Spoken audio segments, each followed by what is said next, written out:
Hello, chess fans. Tony Rotella here, back with something a little bit different.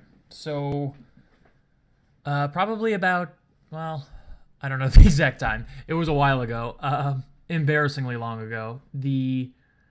A few of the members who run and organize the Lichess 45+45 league contacted me and asked me if I wanted to do a video on some of the best games in this season's or last season's Lichess 45+45 league. And of course, I said yes, and they voted and selected 6 games, and so here I am. This video will cover the first 3 games that I selected pseudo-randomly, and the second video will cover the last 3 games that I saved for last. So I think I'm splitting it into 2 just because I think 6 annotated games at one time could be more than a couple hours, and I don't want to like bludgeon you guys over the head with too much chess, if that's even possible. But first off, I would really encourage you guys to go check out the Lichess 45+45 league. First of all, 45 minutes plus 45-second increment is a great time control for playing a nice chess game. So the increment allows you to not run into very serious time trouble, and 45 minutes is more than enough to play a pretty accurate game of chess. You'll learn a lot. You can analyze with your opponents afterwards, or you could just analyze with yourself, analyze with your coach, and analyzing those long time control games will teach you a lot about the holes in your game. So, and it's a relatively small time commitment, only 45 plus 45, however long that takes a week. Probably, maybe 3 hours or so. And yeah, there are a lot of fringe benefits too. I mean, the league has a really great Slack room that you can go and chat about your games and talk to all of the other people. And if you've never played in a team tournament and had sort of the excitement of playing on a team and having the team camaraderie and having those people and the excitement of playing for that team elevate your game, then I would highly encourage you to do that also. All the guys are super nice, well worth your time. I was going to sign up this season, and I was just leery of doing so because I was starting a new job, and now I really wish I did. But okay, you'll see me next season for sure. And so, yeah, let's get started. So the first game that I picked they picked and then I picked, was a game between Petruchio as white and thetasquared as black. And so, by the way, I will be uploading my analysis with some commentary in a study, and I will, of course, link to that in the description to the video, and you could see my annotations. And I've also, when I found a game that was very well known that sort of happened to intersect with the games in question, or I just thought was interesting or instructive, I'm going to tack that onto the end of the study. So if you see like random games that clearly weren't played in the Lichess 45+45 league, it's because I thought those games were worth checking out and at least analyzing by yourself quickly, or playing through it quickly. They're historical games or instructive games. Okay, the first game between Petruchio and thetasquared. These guys are both around 1500, 1525, 1550, etc. Petruchio's white, thetasquared is black, and the game started off 1d4, d5, c4, e6, so Queen's Gambit declined, and Petruchio started with knight f3. Perfectly acceptable move, and in fact, this you could reach this position through many routes. For instance, knight f3, d4, d5. You'll see knight f6, c3, c4 rather, e6, etc. So this opening has been played for donkey years. Very classical, very respectable for both sides. Nowadays, I think most people would recommend that white goes knight c3 first. White is very sure that this knight is going to go to c3. In almost all of the queen's pawns openings, white plays c4 first and then knight c3 second, and this knight almost always goes to c3. However, there is a little bit of flexibility with this knight to go to e2. And in fact, I would say the modern main line of the Queen's Gambit continues knight f6, and now c takes d5, the exchange variation.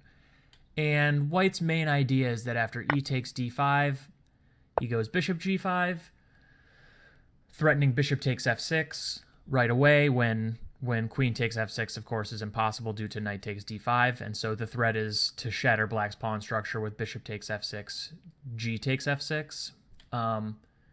And usually black goes c6, e3, bishop e7, and something like bishop d3, knight b to d7, queen c2, castles, and now the important idea, knight g to e2, probably exclam.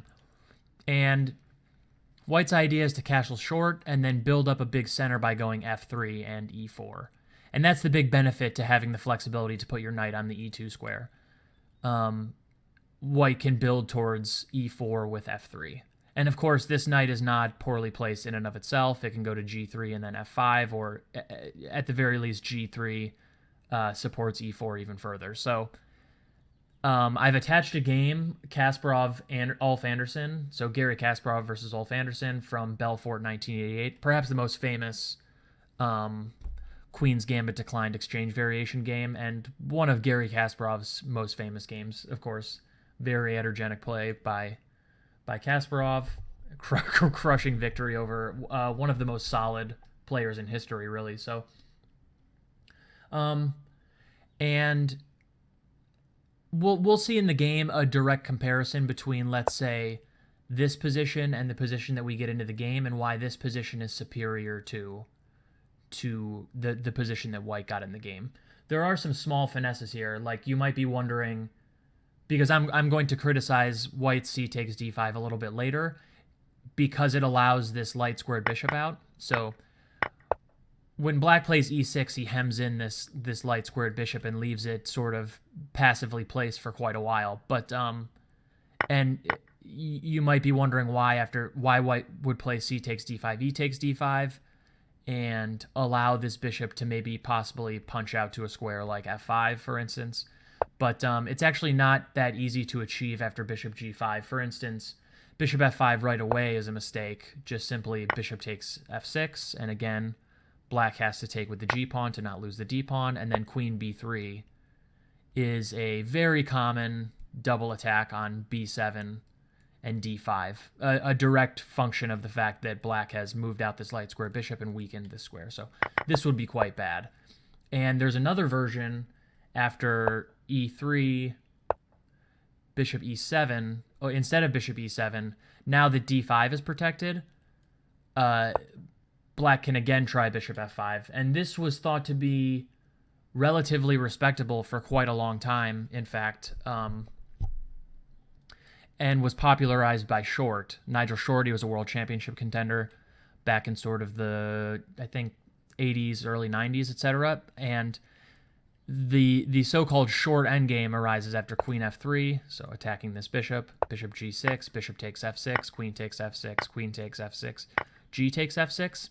And this was thought to be good enough for black for a long time. Black's structure is shattered, of course, on the king side, but black does have the two bishops.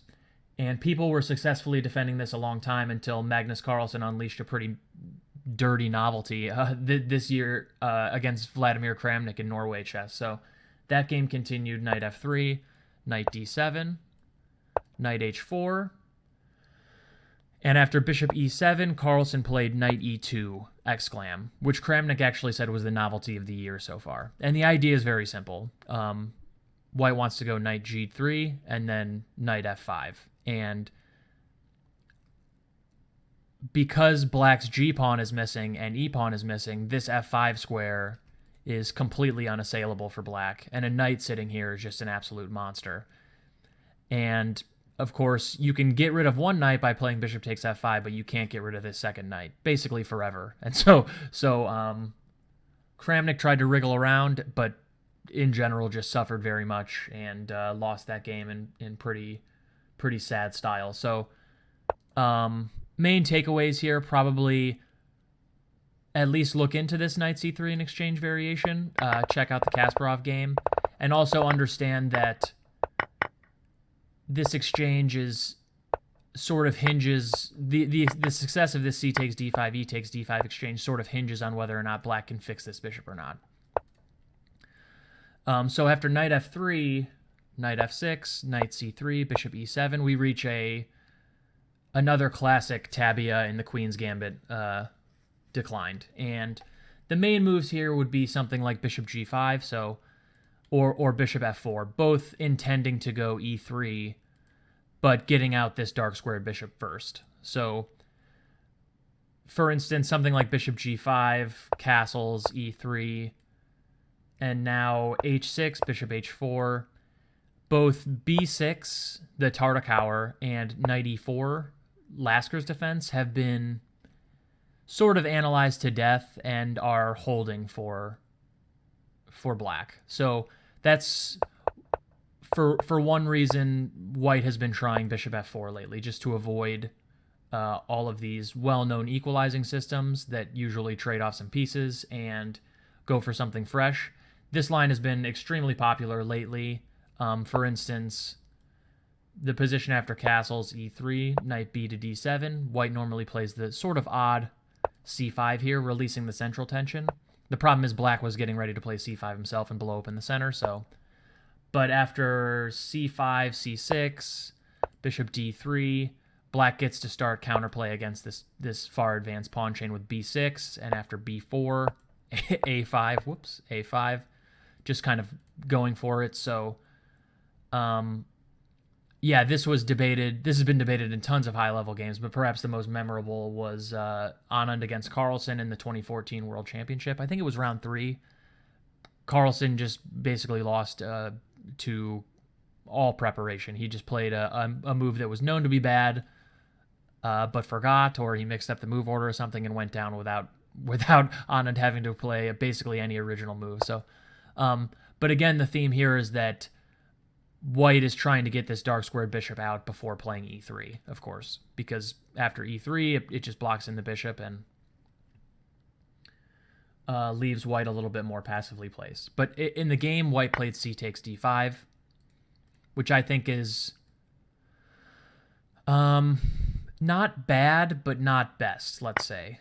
Because after e takes d5, because white has spent a tempo on knight f3, and also does not have this knight g to e2 line, it becomes not that hard for black to develop this bishop to f5. In the game, I think white erred a little bit further with e3, blocking in this dark squared bishop for good, and probably white is already having to play pretty precisely to fight for equality here, based on these couple of opening inaccuracies. But even after something like bishop g5, let's say c6, e3, bishop f5, black doesn't have any real problems. Because d5 is defended and bishop takes f6 doesn't really do anything anymore, queen b3, black can simply protect b7 now. White doesn't really have anything. Once black gets his bishop out, there's nothing really wrong with his position. He's got a solid hold in the center, great structure, very classical, central-oriented development, no bad pieces, etc. Black doesn't really have any problems. This was Komsky-Shankland U.S. Championships 2015. And if white tries to get cute after bishop g5, c6, and stop bishop f5 with queen c2, so just protecting the f5 square, black can just insist with g6, and then white is losing a move after bishop f5. I think most people try e3, bishop f5, bishop d3, but again, after this, black castles, black doesn't have any real problems. His king is relatively safe. He's traded off his light squared bishop. He's got a good foothold in the center. No weaknesses, good development, etc. So that was probably better than what white played in the game, but still not very problematic for black. After e3, black, of course, unsurprisingly goes bishop f5, not allowing something like bishop d3, which would stop that. And already I think black is totally fine, and white needs to be careful not to fall into a worse position based on the fact that this bishop is just not good anymore. So white played bishop e2, and after castles, c6, white started to enact this plan to get in the e4 break, and so he played rook e1, and I think this plan is understandable, as once you've blocked in this bishop with e3, you then have to sort of, I mean, sadly find a way to play e4 and get this thing into the game somehow, either on f4 or g5 again. But the plan of playing e4 is a little bit clumsy, a little bit slow, and it also now necessarily leaves white with a poor structure after e4, d takes e4. This d4 pawn will be isolated, and it'll just be a weakness. I mean, a lot of pieces are going to come off when black trades on e4, and in general, you don't want to trade a lot of pieces when you accept an isolated pawn, because mostly you compensate yourself for that isolated pawn weakness with dynamism. So without a lot of pieces on the board, it's hard to get really dynamic play. I think one problem that white has here is that a common plan in this structure is to start the so-called minority attack and get b4, b5 going. And the idea is to go b4, b5, and usually exchange on c6, and then try and assault this weak backward c6 pawn along the open c file. But the problem is the best way to start the minority attack is to go rook b1, and because you've allowed this bishop to go to f5, rook b1 isn't possible. So that makes me think that maybe in this position, instead of bishop e2, white should try bishop d3, and after bishop takes d3, queen takes d3, castles, c6. At least white can go rook b1 and maybe start the usual minority attack. And after a5, maybe go a3, knight a4, b4, knight c5, etc. That kind of typical minority attack style play. I still think black has no problems because the light squared bishop has been traded off, and he should be able to defend against the minority attack adequately, but maybe this was a more pointed or harmonious way to play, a logical way to play for white. So after rook e1, black just completes his development in very natural fashion, knight b to d7. White goes knight d2, so chugging along on this plan. But you can see already that I think white's opening has kind of been a failure. I mean, this is probably the optimal sort of arrangement of black's pieces. Very natural, very harmonious, great control of the center, and in contrast, I think like this is just not very active, not as harmonious, a little bit awkward. So you can already sort of tell that the opening hasn't gone well for white. So black went rook e8, and white goes bishop f3. So white's ready for his intended e4. And black makes one final sort of improving move, bishop d6, so getting the bishop to a more active diagonal on the king side and opening up the rook along the e file.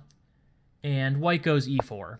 And so maybe right now take a second and decide how you would react to e4 as black. So calculate as far as you can how you'd react to e4. Pause the video if you need, take 5 minutes, do whatever. Okay. So e4 is actually a tactical blunder, but you have to be able to calculate a little bit deeply to see why. And black found it in the game. So the problem with going e4 is that after the forced d takes e4, so black basically has to take, or else, you know, if he just moves the bishop for some weird reason, then e5 just forks 2 pieces. So black has to take, and after knight d takes e4, knight takes so white's hitting the bishop, knight takes e4, knight takes e4. Further captures allow black a neat little idea. So after... Well, if you want to pause your video... Whoops, that's not the right move. Don't worry, that wasn't a hint. If you want to pause your video here and see if you can find the idea, do so. Okay, so black further captured. So after bishop takes e4... no, I screwed up the move order somehow. Knight takes e4. The game went e4, d takes e4, knight d takes e4, knight takes e4, and then white played bishop takes e4. So let's promote that. Let's delete this nonsense. So bishop takes e4, same idea. Black plays bishop takes e4, knight takes e4, hitting the bishop, and now see if you can find the tactic. Okay, there's a nice little okie doke here with bishop takes h2 check, and upon king takes h2, queen h4 check is a nice double attack. So e4 gets attacked twice, and white simply has to go king g1, and black gets rook e4 in. And already, of course, white's in a lot of trouble. His king is a little bit weak now. He's down a pawn, and this isolated d pawn still stands. And he's a little bit behind in development too. So it wouldn't be so far off to say that white is close to losing here. I think maybe white should grovel and just play rook takes e4, queen takes e4, bishop e3. And after knight f6, I mean, black is close to winning, I would say. Large advantage to winning advantage here. Just up a pawn with a better piece, better structure, etc. So, but white actually gets into further trouble here. He plays bishop e3, totally fine move, and probably on a practical level, it's better to keep some pieces on just to increase your swindling chances. And black played rook d8. Perfectly natural move, putting your rook on an open file, lining up the rook with the queen. Always a good idea in chess to just put your rooks opposing the enemy queen. It might seem weird, but it just sort of always kind of works out that if it's a natural square for the rook anyway, and you get the added bonus of sort of queen x-rays, that usually it's just a good square for your rook. So, but it's also possible to just double on the e-file here with rook a to e8. That's a perfectly fine move, and would also be extremely good for black, of course. Knight f6 to g4, or knight f6, or knight b6 to d5. Whoops. As usual, I continue to bungle the arrows. Yeah, I mean, would just leave black in a totally dominant position. And probably, if a knight comes to d5, the plan of just playing, f5, f4 is just almost completely fatal for white. So this would be a good idea also. But black's move is a little bit more devious, I would say. And so after rook d8, white played queen d2, just a normal developing move, but it also comes with the extremely dirty, cheapo idea of bishop g5, forking the queen and the rook here. So black does a good job of seeing that and goes queen h5, just getting off the double attack square.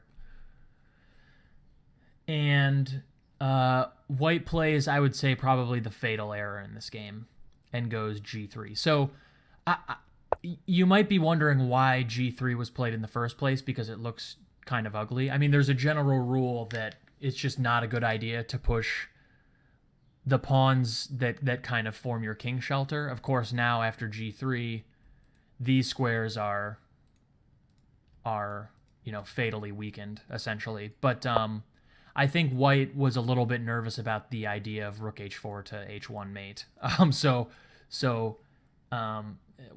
was not sure how to parry the threat. But I think after g3, probably the game is just essentially over. So take a second. I'll even flip the board for you and figure out what you'd play here as black. Okay, hopefully this move was screaming out to you at this point. With the increased weakening of these squares and the pin along the d-file, black can play knight e5 and just essentially end matters at once. There's no really great way to parry the 47 threats that are mounting up here. Of course, knight f3 check is unstoppable, and because there are three pieces in the way of this fork, it's pretty much, I mean, it's hard to meet that threat in general, but there's also the threat of knight g4, and there's also an even tougher threat to meet that's not so obvious. So after knight e5, white played probably the most obvious move, which is king g2. Now something like knight f3 could maybe be met by queen e2. Well, yeah, even that doesn't work. I mean, knight e5 here, queen e2, knight takes e1 is check. So the idea was, of course, to pin the knight to the queen, but knight takes e1 is check, and white loses in exchange anyway. But in the game, black played the good queen f3 check, perfectly reasonable move, and winning as well. But during my analysis of this game, I found an extremely pretty move. I won't try to make you find it. Rook h4, probably double exclam worthy. And the point is, of course, rook h2 check is just going to be crushing. But if g takes h4, which is obvious, queen g4, king f1, knight f3, and white can't parry the dual threat of knight takes d2, winning the queen, and knight h2 mate. So the queen covers this e2 escape square and all of these squares. So after knight h2, that would be pretty much curtains. So that's an extremely pretty little nuance that both players missed, and no criticism on any of the players for missing kind of such an obscure tactic. I didn't find it. Stockfish found it. So okay. So black plays queen f3, king f1, and there are tons of ways to win here for black, but the way black played in the game is quite good enough. So knight c4, queen c2, and black played the extremely cheeky rook takes d4 here to end things. And I don't know if white got sick of playing the game or was just disgusted with his play or simply didn't see the idea. But white threw himself or herself on the sword with bishop takes d4, and take a second and find the winning move for black.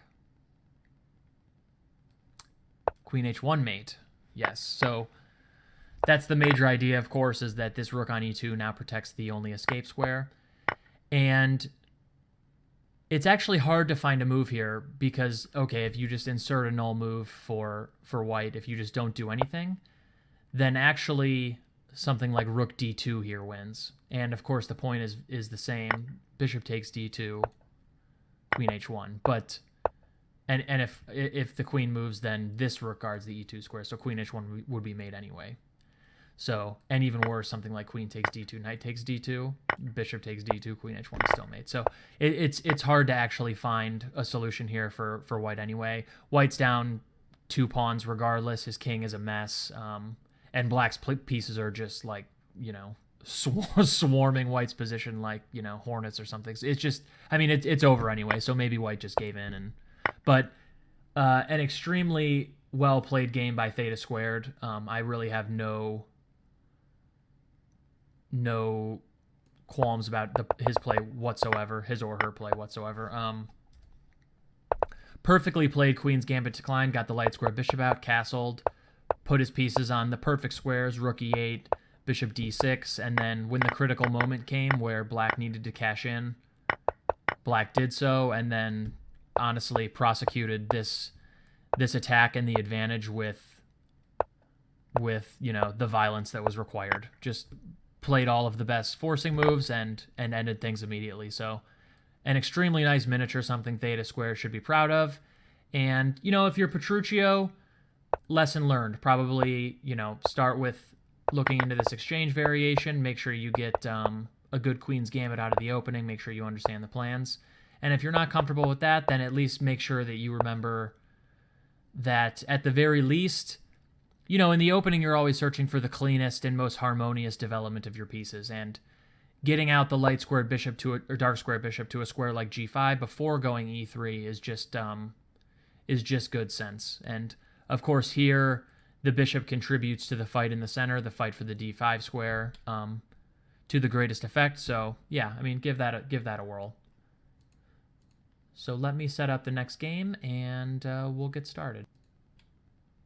Okay, so let me just load another analysis board here. Okay, so the second game is between jshholland and Lukhas.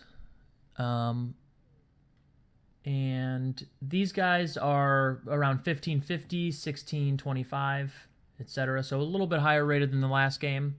I'm going in no particular order here.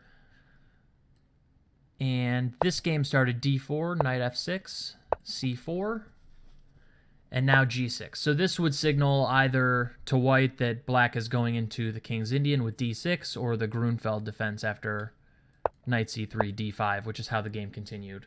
I know Lukhas; he's a Lichess admin, and so the Grunfeld is not a shock to me.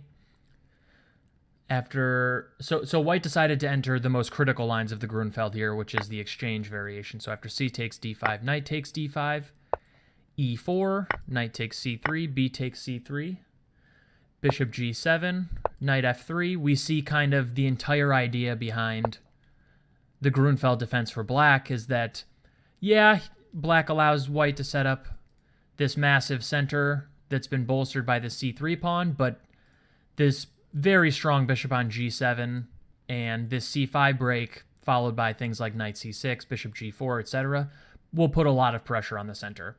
And white is not obliged to go for this. There are other ideas here. The entire Grunfeld complex is extremely theoretical and varied and deep, so I'm not going to go into a lot of detail here, but bishop g5 is a move, bishop f4 is a move, and then knight f3 is also a move, and after knight f3, bishop g7, again bishop g5 is possible, again bishop f4 is possible, or white can go back into the exchange variation with something like this, which would transpose to our game. Also possible is the Russian variation with queen b3, and white sets up a big center in a slightly different fashion here. So there are a lot of options, but as far as illustrating the Grunfeld, I think this game is actually quite nice and very thematic. Illustrates what can happen to white if he's not extremely careful in the opening. So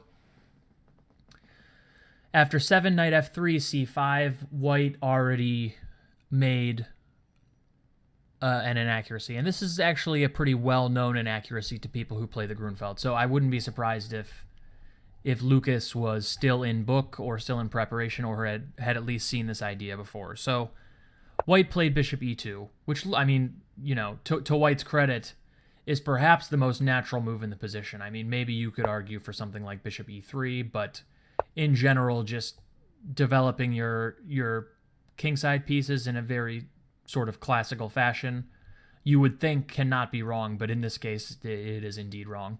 And we'll see why in a second. More popular here would be, the main move historically has been 8 rook b1, and the idea is simply to get your rook off this long diagonal. So in some cases, white can even sacrifice a pawn with d5 to alleviate the pressure on this d4 pawn, and after bishop c3, bishop d2, bishop takes d2, queen takes d2, white would have a big lead in development, still a big center, and would have some chances on the king side based on the fact that black no longer has this defender of the dark squares over here. And this was played, popularized by Boris Gelfand, Khalifman, Kramnik in maybe like sort of a decade or two ago, and is still dangerous, but has been mostly worked out to a draw in a lot of critical and very long lines. For instance, the lines after castles, bishop e2, c takes d5, c takes d4, c takes d4, queen a4, queen a5 check, bishop d2, queen takes a2. After castles, bishop g4, I think has been recommended by a lot of experts, Fiddler, Avruk, etc., and is mostly worked out to a draw, actually. Leads to just a lot of drawn endgames. It's also possible to play bishop e3 here, and usually this goes into some kind of an ending. So after queen a5, threatening c takes d4, and also threatening the c-pawn. Queen d2 is mostly the only move. Knight c6. Rook b1 is possible. Rook c1 is the most popular move. C takes, queen takes d2, white takes with the king. And after castles, this is a main line. I think Kramnik has played this a lot. The king on d2 looks weird, of course, but white is hoping that with the queen's exchange that this piece is well placed in an endgame. And white still has the big center and chances along the c-file to go something like bishop b5 and, you know, try and invade or try and pressure black's queenside. And black has the idea to go rook d8 and start building up pressure on the center and try to exploit the fact that this king is on the sort of awkward d2 square. So these were two better lines and the normal main lines after knight f3, c5. White goes bishop e2, and Lukhas plays the most exact move order to exploit the mistake. So he goes knight c6, threatening to just simply win a pawn with c takes d4, c takes d4, knight takes d4. So black has 1, 2, 3, 4 attackers, and white only has 1, 2, 3 defenders. So white is sort of committed to going bishop e3. d5, of course, is not possible here because bishop takes c3 hits this rook. And we can see why, you know, 8 rook b1 starts to look quite nice in a lot of these positions.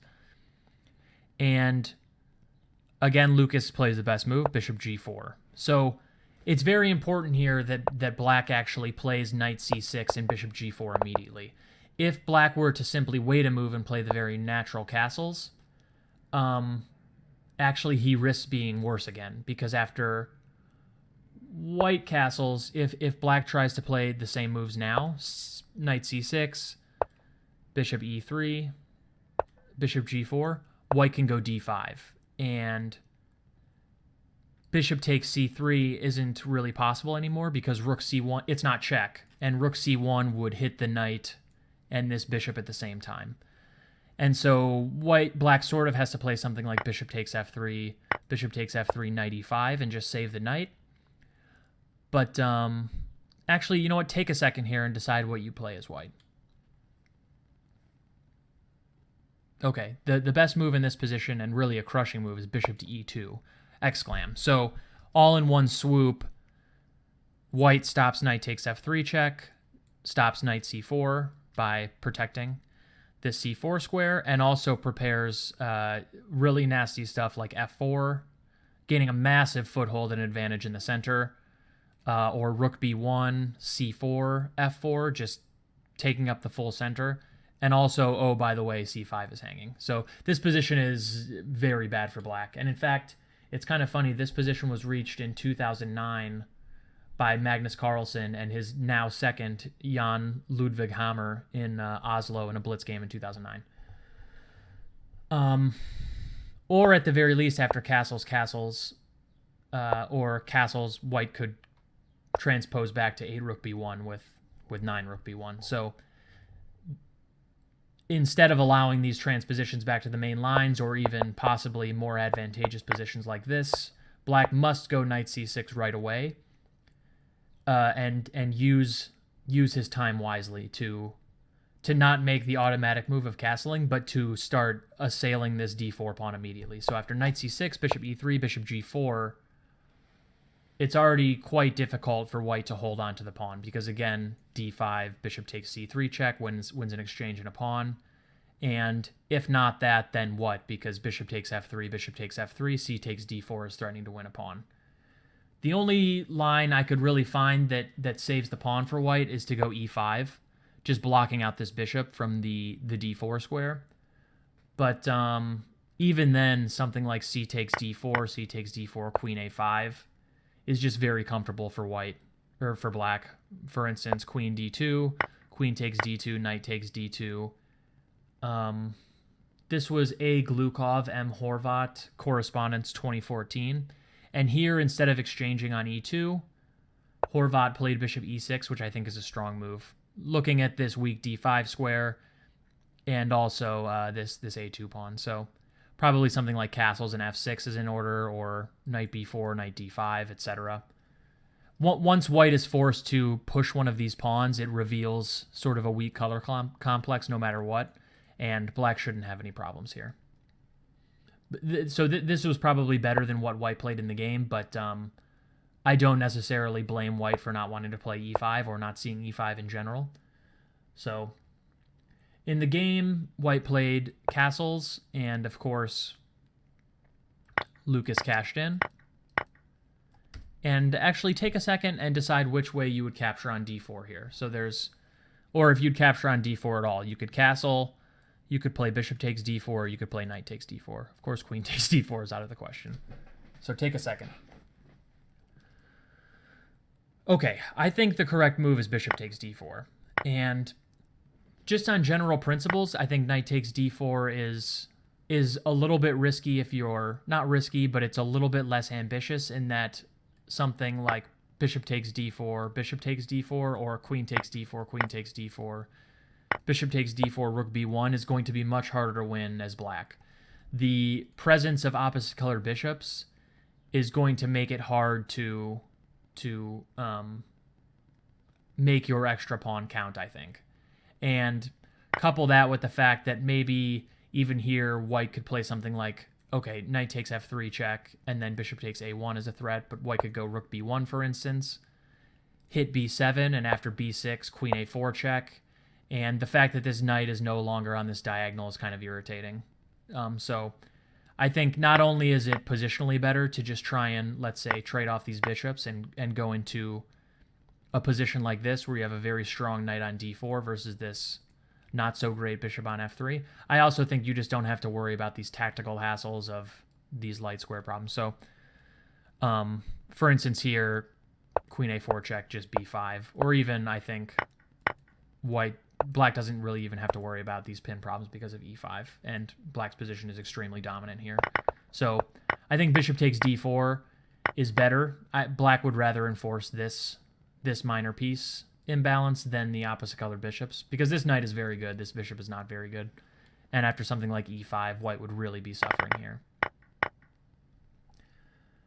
So after bishop takes d4, I think white saw the gloominess of a position like bishop takes d4, knight takes d4, or even queen takes d4, and decided to try and complicate things with bishop h6. But, I mean, of course, bishop takes d4 not only comes with the threat of bishop takes e3 and just the desire to trade pieces, it also hits the rook on a1. So this is an exchange sack, and Lukhas rightly grabbed the exchange. And okay, there's the threat of queen takes h8, which must be met, of course. And there are really three ways to go about this: knight d4, queen d4, and e5. And in the game Lukhas played e5. I think e5 is a perfectly acceptable move. It does invite some complications after the game continuation: bishop g7, rook g8, bishop takes e5, knight takes e5, queen takes e5, queen e7. This is better for black, of course. He's still up in exchange, but it's a little bit messy in that black's king doesn't have a lot of safe locations. Black does manage to get his king to safety in the game and plays very well after that to consolidate, but it might have been a little bit easier and a little bit more obstinate and stubborn to just go queen d4 and get the queen off this long diagonal. And after something like, I mean, of course, queen takes d4 is like pretty much just practically unplayable. After something like queen b1, then just castle long. And after king b8, you're going to be relatively safe. This is similar to the game continuation, but I think just a better version for black. Black keeps the e-pawn, and I think white's pieces are a little bit less actively placed, and black's king is a little bit safer. So probably, if there was one improvement that I could suggest on this game, it would be to start with queen d4 instead of e5. But I don't think it's a huge deal either. So after e5, they do march down this forced sequence of bishop g7, rook g8, knight e5, queen e7. And of course, white is not interested in the queen trade. Going down the exchange in that ending would be completely unplayable. So white goes queen b2. And take a second and think about how you would try and consolidate this position as black. Okay, so black goes castles long. And this move might look kind of insane, but to me, there's almost no real choice. I mean, black needs to connect the rooks, and there's literally no chance that the king is ever going to be safe on any of these squares. Even if for some reason you could get to those squares, you wouldn't want your king over there anyway. And after castles long, yeah, I mean, like, there's a check, but the king is always going to end up on this b8 square.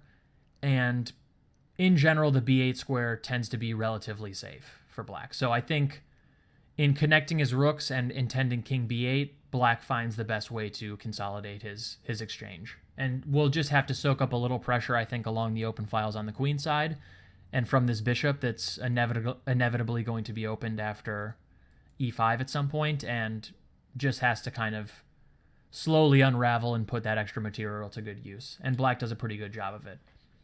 So after castles, white goes e5. So, of course, the queen protects the e5 pawn, and now the threats on b7 start to get a little bit alarming. And black finds another precise move, king b8, exclam, and it's a little tricky here because if something, okay, like a null move, like let's say, I don't know, h5, something dumb, rook b1 with a triple attack on this square. If rook d7 now, oh, I picked the stupidest null move. Okay, let's say h6. There's a minor problem in that something like this, rook d7, can be met by bishop g4. And in general, this bishop g4 nonsense along this diagonal can just kind of be a little bit irritating.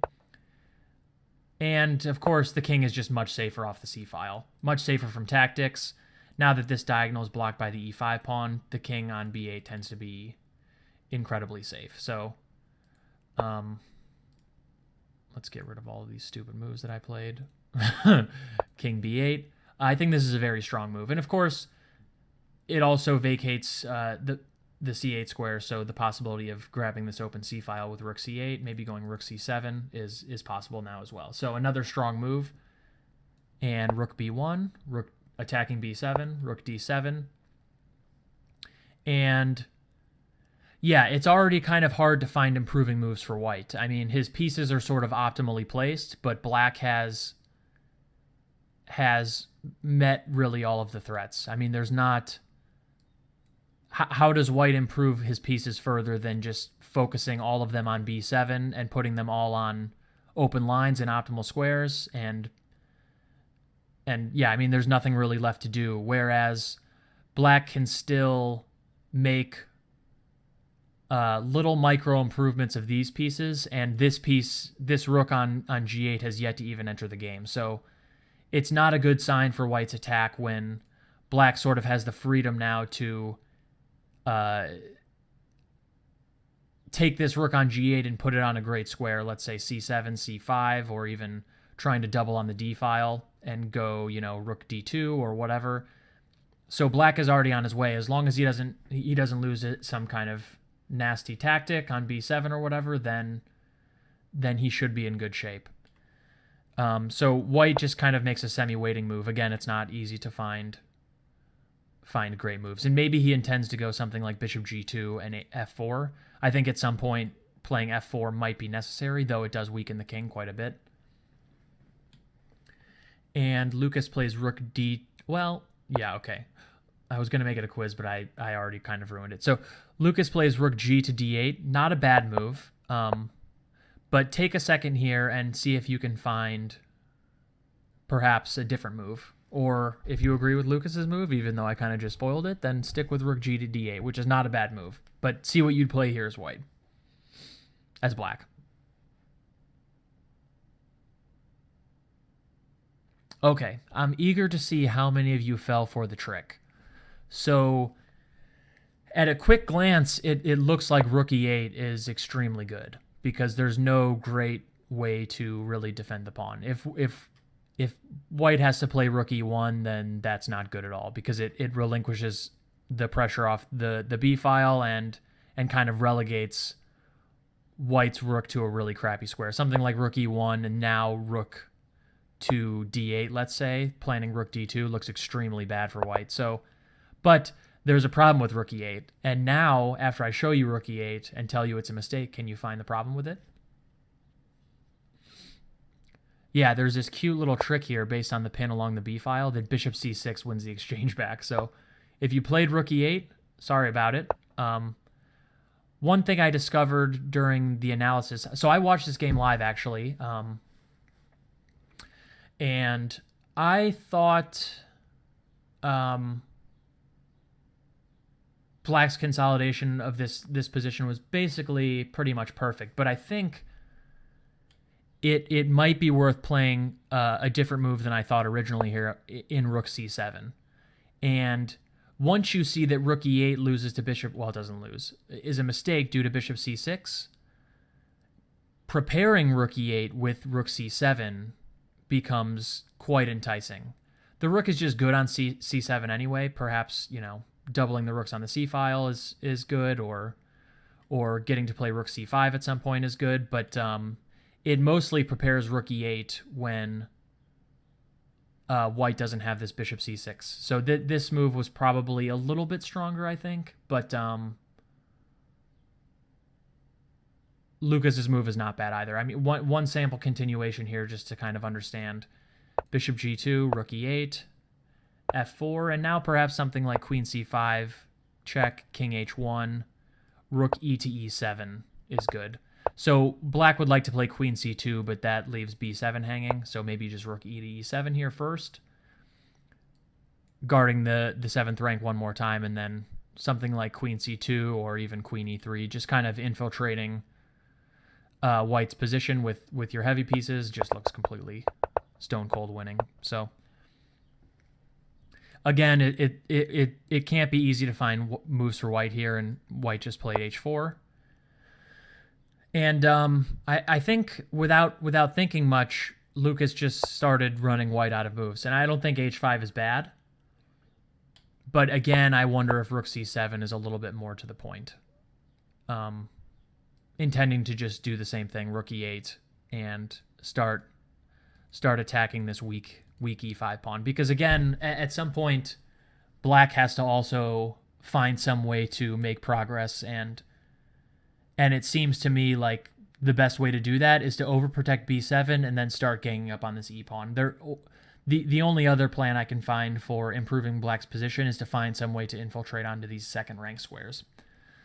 So that would be a valid plan also. And so black should probably use the time white is wasting with g3 and h4 to do something a little bit more constructive, I think, than h5. But h5 is not a bad move. Okay, so after h5, white again just is sort of biding his time. King g2, and black goes rook c8. So it starts to become clear now that that this e-pawn, I think, is in a little bit of trouble, or white's position is falling apart, because once this rook goes to a little bit more of an active square, let's say rook c5, then yeah, the e-pawn is becoming a problem, and if white has to play something like rook e1, then with the pressure off of b7, black is going to be able to unravel even further and probably plunk a rook on c2. So white played g4 here, which I think is just kind of a mistake. It's just not a good idea in general. I don't really see the point, and it also just weakens the king and leaves h4 hanging. And after rook c5, white, I think, if I recall, was just a little bit disgusted with his play and resigned. So something like rook e1 would hang h4, for instance, now that the pressure's off b7. Yeah, I mean, just it would be too easy for either, let's say, rook e1, rook d to c7, and rook c2, or just simply queen takes h4, or h takes g4, bishop takes g4, and then rook c7, queen h4. There's just e5 and h4 hanging, and white already being down the exchange with this weak king. The position actually is lost. I mean, it's a little bit premature in the practical sense to resign after rook c5, because I think black could still fall for some nonsense based on the fact that his king is a little weak. But in the theoretical sense, if this was like, God played God, or a high-level correspondence game, white would lose this position every time. So not an unreasonable resignation from jshholland. And a tough game all around. I think that he probably unknowingly either mixed up his move order and intended to play rook b1 next move, or just didn't know that much of the theory here. And he just fell into a really tough position after bishop g4 right away. And honestly, I mean, yeah, Lukhas played like a master all the way through, to maybe around here. And even after this, his moves were still quite good. And, really, I mean, how many moves after bishop g4 was white forced to resign? 14 moves after, and only, 6 moves after castles long, which is sort of the end of this long force sequence of exchanges, was white forced to resign. So really impeccable play by black, and a tough game for white. But again, a lesson learned here about a little bit of theory and a little bit of the typical ideas in this exchange Grunfeld. So a nice illustrative game all around for both players to take something away from, and for all of you guys to take something away from. So, okay, let's load the third game. Okay, so last game for today here. Let me make sure I'm recording and I'm not paused still. Okay, good. Okay, the last game is between the Lichess master Atrophied as white, a well-known player in sort of the Lichess chess community. He's a Lichess master. He has a really great YouTube channel. He's a crazy house expert. Highly recommend his stuff. Check it out. Against superVJ, who's rated 2131. And if I didn't say it, Atrophied is just slightly under 2300, 2290 or something like that when this game was played. He might be over 2300 by the time this game was played. And Atrophied was white, superVJ was black, and off they went into a Sicilian defense. And Atrophied elected to go into the Grand Prix attack. Actually, not all that surprising given that he's a crazy house player. I would expect a crazy house player to want something aggressive, tactical, etc. And he played bishop b5. And bishop b5 is the main move. When the Grand Prix attack first burst onto the scene in the UK, bishop c4 was all of the rage and was sort of the point. White's intending to go castles and f5 and simply open up lines and the f-file and try to just crash through on the light squares as soon as possible. It sort of has been worked out, I think, that e6 is about equal for black. So usually in the Sicilian, in a lot of anti-Sicilians and other variations, when the bishop comes to c4, it's just in general kind of a good idea to blunt the bishop with e6. And another good rule in the Sicilian is that if black is allowed to get in d5, the d5 break, usually black is fine. And so the combination of bishop c4 and the desire to go d5 makes a lot of sense, and usually black follows up with knight g to e7, d5, and in a lot of cases black actually white needs to be a little bit careful to not be worse. But there are also a lot of sharp lines after f5 that black needs to understand pretty well, so it's a double-edged choice for sure. Risky for white, but also if black doesn't know what he's doing, then he might lose a quick one.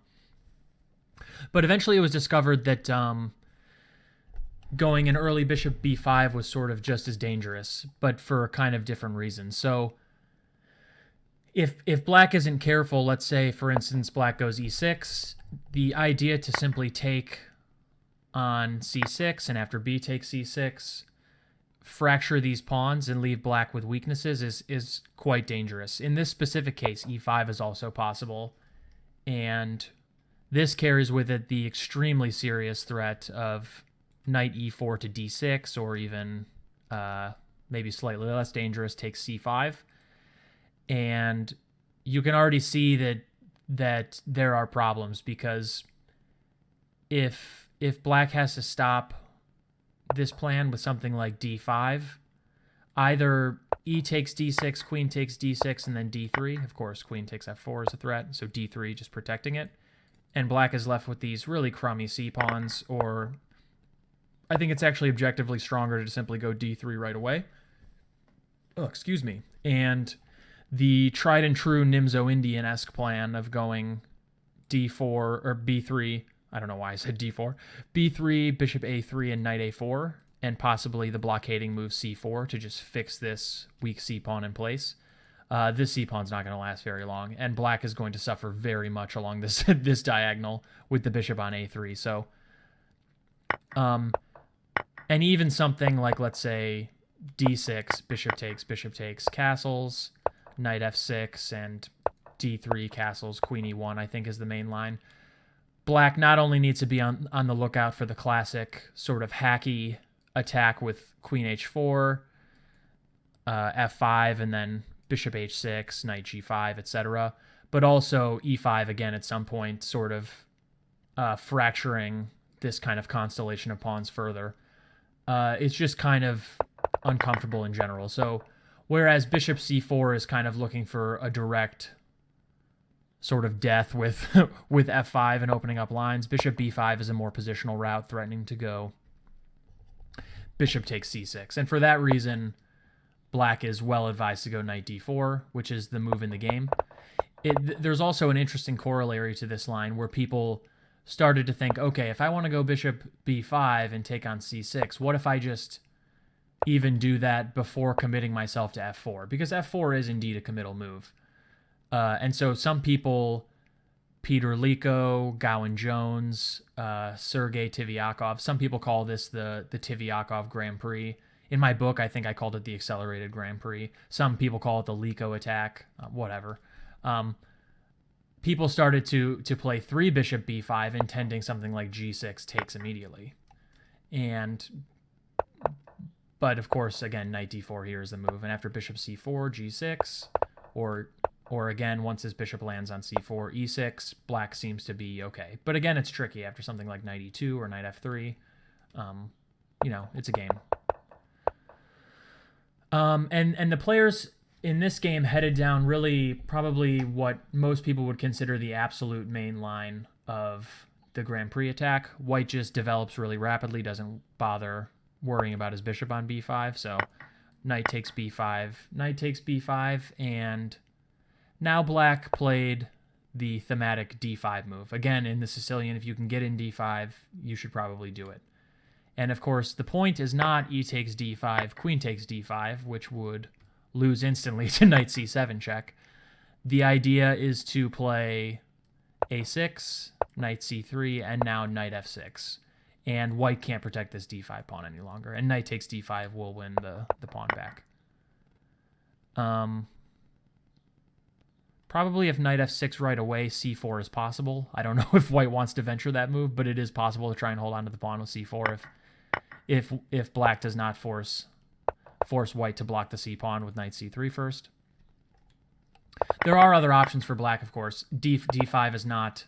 Knight takes b5, knight takes b5, d5 is not the only equalizing line. For instance, in my book, I give, castles, e6, and I like this line a lot. And the point is, after e5, looking to go with this knight e4 to d6 stuff again, black can go a6, hitting the bishop, and after something like bishop d3, can go f5, exclam, and the knight cannot go to b5, the knight cannot go to e4, and for a quick second, it looks tempting to try and gang up on this d-pawn, but black can go d6 here. And knight takes d4 would be met by d takes e5, hitting the knight this way and hitting the knight this way, so white would have to move the knight, and then e4 or something or e takes f4 would be crushing. So this is an interesting line as well worth checking out. But this line is sort of very well respected for a long time for black, so definitely a good option. And here, usually white goes d5, I think, if we check the opening explorer really quick. I think d4 is basically the only move. Yeah. And there are really two options here for black. Black can take on d5 immediately, or he can relieve this central tension with c4. Of course, c takes d4, queen takes d4 would double defend the d-pawn and leave black not as easily gaining his pawn back, so that's sort of out of the question. So it's really whether or not black wants to take immediately or stop the threat of d takes c5 by going c4. And c4 was played in the game, but I'm not sure knight takes d5 is inherently bad. I think it has a little bit of a bad rap because there's this long forcing line with d takes c5 first, threatening the knight. Knight takes c3, queen takes d8, king takes d8. So black's king is forced to go for something of a walk, but in exchange he wins this pawn on c3. Rook b1, King c7, just getting out of dodge here. Rook b3, bishop f6, and now I think something like bishop d2. Let me check to make sure. Yeah. And this game specifically, I think Joel Benjamin versus Brian Smith, 2006, I think it was the World Open, sort of gave this line a bad rap. Because White definitely has play for his shattered structure here. I mean, the inclusion of f4, White would much rather have this pawn on f2, most likely, and then these shattered pawns and the two bishops for Black definitely give Black reasonable counter chances for the fact that his king is on c7. But it also is possible for this king on c7 to get in horrific trouble. And I'll attach the Benjamin Smith game. It's well worth looking at. It's highly entertaining. This king ends up on some horrific square. I'll give you a hint. But yeah, check that game out. So that's sort of one choice, is to go down this long forcing line and end up at sort of this Grand Prix attack tabia, or Black can go c4, intending to go knight takes d5 on the next move. And after queen e2, which was the move Atrophied played in the game, just hitting c4, b5, rook e1. So again, knight takes d5 is not possible because of knight takes d5, queen e7, mate. We come to something of a crossroads, I think. This is sort of a critical position for this line. And if I open up the Opening Explorer again, you can see that there aren't too many games in this, but castles, rook a7, of course, are directed against this queen e7 mate threat, and there's also just the simple bishop b7 intending to play knight takes d5, bishop takes d5, and leave the queen defending the e7 square. So those are the main options. And in the game, superVJ played bishop b7, but as you can see here, there is a small downside to bishop b7 in that the bishop no longer controls this f5 square, and White is free to play the extremely thematic for the Grand Prix attack f5. And it's hard to sort of understate how important this move is to White's strategy, because on f4, this pawn is not good. Not only would White really like to just put it back on f2 if he could, there's a similar expression about the Dutch, that in the Dutch, a lot of times the best move for Black would be f7 to f5 to f7.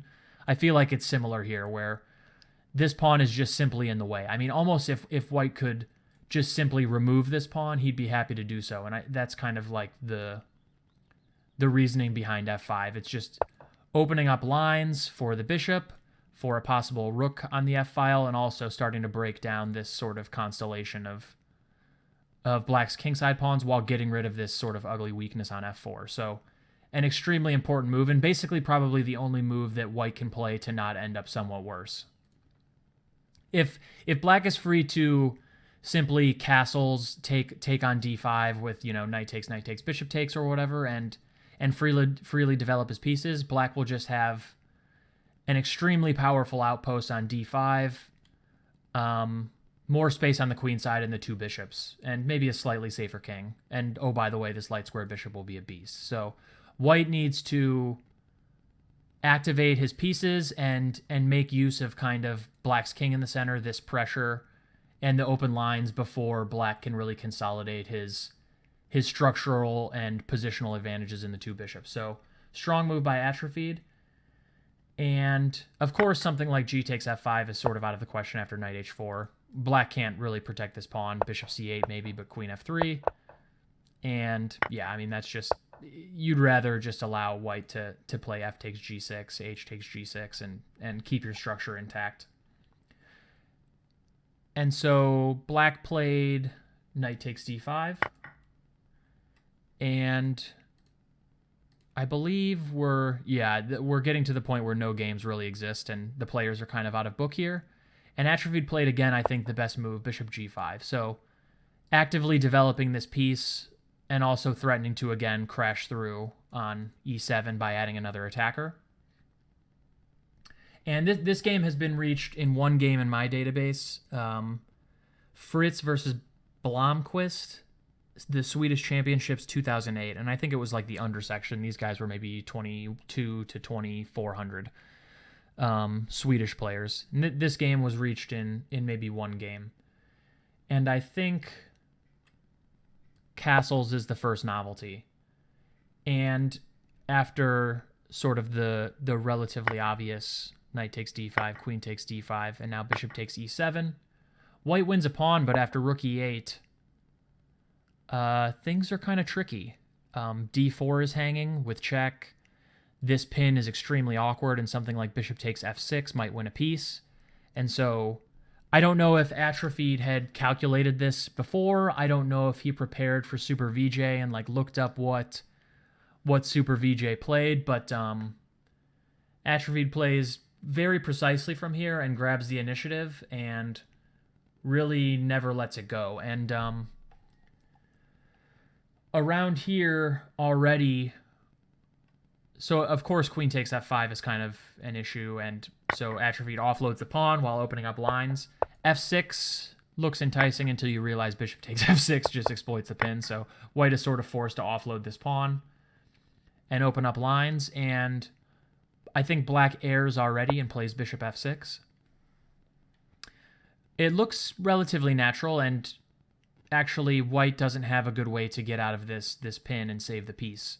And that's kind of what makes this line pretty impressive from white, is that after bishop takes e7, rook f to e8, f g6, you have to look at this move and probably see the rest of the sequence and understand that white has good compensation for what is about to follow. So take a second and think about what you would play here as white.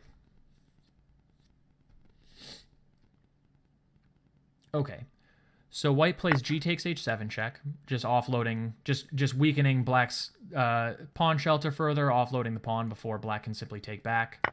King takes h7 forced, and now white plays bishop takes f6. So, of course, sacking the queen for a bishop and a rook, but the main feature of this position now becomes the fact that white has relatively good open lines for his rooks. This knight's going to hop into the action, this bishop is a strong piece, and black's king is somewhat weak. Now, I think that this position already is maybe a position black should avoid, just on practical considerations. Maybe it's defensible, but I think rook g8 might be the only move, and white is better after that move as well. It just looks ugly, so maybe going back, it's worth considering something like, let's say, firstly, after rook e1, maybe just going 12 castles. And there was one game that kind of caught my eye, Hauben Greenfeld Deeren 2012. Of course, this is a pawn sack, and white is free to grab this pawn. Something like this, and black is pretty well poised to grab the initiative after b4. The main point, of course, is that you're kicking this knight away and winning this pawn on d5, but also that the more natural square knight e2, knight takes c5, actually traps this rook, because the rook loses e2 and e1 as retreat squares. Can't go here, can't go to any of these squares, can't go to any of these squares without losing the exchange, so white is forced to go to d1, and then after knight takes d5, rook e1, bishop f5, black has pretty massive compensation for the pawn. White has quite a few pieces languishing on really poor squares on the back rank. Black has the two bishops that are very powerful, and this outpost on d5 is great. Extra queenside space, etc. So probably something like this, it would be a better theoretical try than bishop b7 after